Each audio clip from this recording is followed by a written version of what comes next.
वारकऱ्यांच्या सेवेत लक्ष्मी टाकळीचा विठ्ठलमय पुढाकार, मोफत हेअरकट पासून ज्यूस पाण्यापर्यंत सुविधा, गरोदर मातांसाठी हिरकणी कक्ष, विठुरायासोबत सेल्फी पॉइंटही थाटात।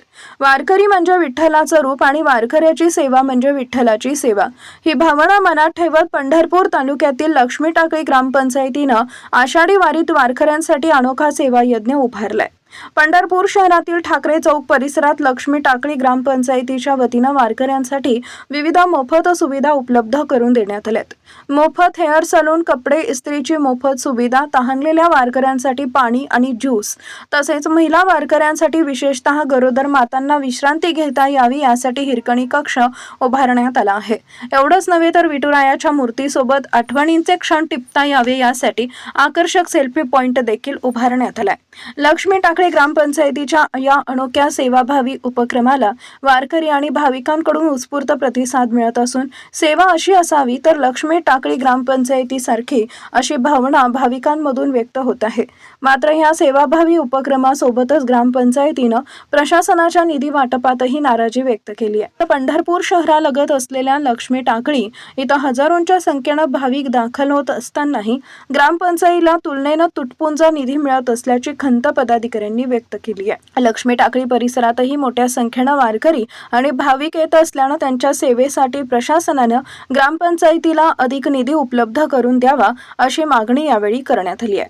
या संपूर्ण सेवा कार्यात सरपंच औदुंबर ढोणे, जिल्हा परिषद सदस्य नंदकुमार वाघमारे, उपसरपंच समाधान देठे आणि ग्रामसेवक खंडागळे यांच्यासह ग्रामपंचायत पदाधिकारी व कर्मचाऱ्यांचे योगदान आहे। मी आपल्या लक्ष्मी टाकळी ग्रामपंचायतीच्या वतीने हे सांगू शकतो की बाबा आपल्या ग्रामपंचायतला जो काय निधी पाहिजे शासन त्या स्वरूपात देत नाही। आम्ही ही जी सोय सुविधा देतो, हिरकणी कक्ष, दाढी, मसाज, इस्त्री, परत पाणी बॉटल वाटप करतोय, ज्यूस वाटप करतोय, परत आपल्या आरोग्य सुविधा देतोय, ह्याच्यासाठी सगळ्यासाठी जी काही शासनाकडून आम्हाला निधी मिळायला पाहिजे त्या स्वरूपात मिळत नाही। आम्ही वारंवार त्याला मागणी केली, बाबा आपल्या ग्रामपंचायतमध्ये तुमची सिटी लगत असल्यामुळे, नगरपालिकेला लगत असल्यामुळे आमच्या ग्रामपंचायतमध्ये भरपूर दिंड्या उतरतात। जवळजवळ लई काय नाही म्हणलं तर 150 ते 200 दिंडी आमच्यात उतरते। त्याची सोय सुविधा देण्यासाठी मुरुम टाकला पाहिजे, मंडप मारला पाहिजे त्यांना। ह्या खर्चासाठी शासनाकडून मागणी वारंवार केली, शिवसाहेबांना, ह्याला त्याला पालकमंत्र्यांना। आपलं स्नान, स्वच्छता गृह बसवायचे, ही ते सगळे बऱ्यापैकी सोयी सुविधेसाठी भरपूर खर्च करायला लागतोय। शासन त्या पद्धतीत आम्हाला निधी देत नाही। आता किती जर पाठपुरावा केला तर त्यांनी 6 लाखात आमचं गाव बसवलं। आता जो काय निधी नगरपालिकेला येतोय त्याच्यातला निम्मा निधीवर कमीत कमी आमच्या लक्ष्मी टाकळीला द्यावा असं आम्हाला वाटतं। या लय काय नाही, 12 लाखाचा टप्पा त्यांच्याकडे मागितला होता, पण त्यांनी तेवढा सुद्धा आम्हाला दिला नाही। किती दिला नाही? आम्हाला फक्त 6 लाख रुपये निधी दिलाय त्यांनी ग्रामपंचायतला। पदरमूळ करावं लागते का? आम्हाला पदरमूळ ग्रामपंचायतच्या ह्याच्यातनं ग्रामनिधीतनं ह्याच्यातनं आम्ही ही खर्च वरचा भागवतो। या 2026च्या आषाढी वारीत आम्ही मागणी बऱ्यापैकी केली त्यांच्याकडे, पण त्यांनी काय आम्हाला तसं केलं नाही, म्हणले नाही, नोंद नाही म्हणले तुमची।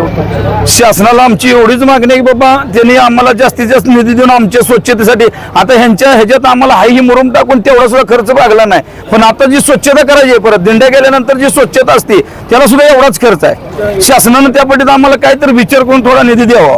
वरची दिंडीची वाढ ही चालूच आहे। गेल्या वर्षी 100-125 होते, ह्या वर्षी 150-200 झाले। ते आता आमच्याकडे वारंवार दिंडी मालक येतात, भेटतात आम्हाला इथं जागा द्या, तिथं जागा द्या। ती आली की आम्ही JCB ट्रॅक्टर देतोय, त्यांना साफसफाई करून देतोय। एवढेच आहे की आम्हाला स्वच्छतेसाठी काय ना काय शासनानं निधी 4-5 लाख रुपये ते वाढवून द्यावा चालू स्वरूपात। चालू वर्षी थोडं तर 1-5 लाख रुपये तर वाढवून आमच्या ग्रामपंचायतीला द्यायला पाहिजे त्या वर्षी, आणि पुढच्या वर्षी काय असेल तो मोठ्या टप्प्यात आम्हाला बसवून घ्यावं। आणि सर, जिल्हा परिषद मध्ये मी काम करत असताना मी ॲडिशनल BDO ह्या वारी संदर्भात 2-4 मिटिंगा झाल्या आमच्या पालकमंत्र्यासमोर। ज्या संदर्भात जी वारी संदर्भात मिटिंग झाल्या त्या संदर्भात तुम्ही म्हणता त्या पद्धतीनं एक असं शहरालगत आणि 30 ते 40 हजार लोकसंख्या असलेलं गाव आणि ह्या टाकळीचं एवढं मोठं शिवार आहे, आणि या शिवारामध्ये सरपंचाने सांगितल्याप्रमाणे सर गेले कित्येक वर्ष प्रत्येक वर्षी 150-200 दिंड्यापेक्षा असे लाखो भाविक आमच्या टाकळी ग्रामपंचायतीमध्ये राहतात, आणि ज्या पद्धतीने शासन प्रत्येक गावाला जे शासनाचा निधी येतो वारीचा, प्रत्येक गावाला 10, 12, 15 लाख देतात आणि देताना तो निधी आम्हाला देताना निधी तो तुटपुंजा देतात. मी स्वतः ॲडिशनल शिवशे किंवा अधिकाऱ्याशी चर्चा केली की बाबा माझ्या ग्रामपंचायत एवढी मोठी आहे, लगत आहे पंढरपूर शहराला लगत असल्यामुळं मला